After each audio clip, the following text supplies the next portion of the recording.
दोस्तों, हकीम लुकमान का नाम तो आपने सुना ही होगा। उनका पूरा जीवन ज़रूरतमंदों की सहायता के लिए समर्पित था। अपने अंतिम समय में उन्होंने अपने बेटे को अपने पास बुलाया और बोले कि मैंने सारा जीवन दूसरों को शिक्षा देने में गुजार दिया।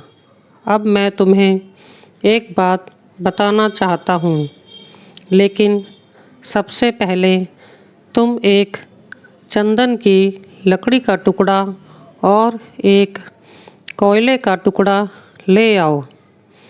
हकीम साहब के बेटे को कुछ समझ नहीं आया, पर उसने कुछ नहीं कहा और बाहर चला गया। थोड़ी देर बाद जब वह लौटा तो उसके एक हाथ में चंदन की लकड़ी और दूसरे हाथ में कोयला था। बेटा, हकीम साहब से बोला, अब्बा जान, मैं ये ले आया हूँ, अब इनका क्या करना है? हकीम साहब बोले, अब इन्हें फेंक दो और मेरे पास आओ।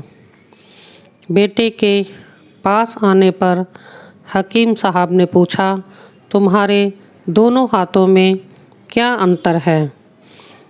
बेटे अपने हाथों को देखा और बोला, मेरे कोयले वाले हाथ में कोयले की कालिख लगी है और दूसरा हाथ साफ है।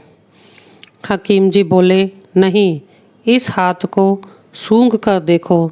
बेटे ने हाथ सूंघा तो उसे चंदन की खुशबू महसूस हुई।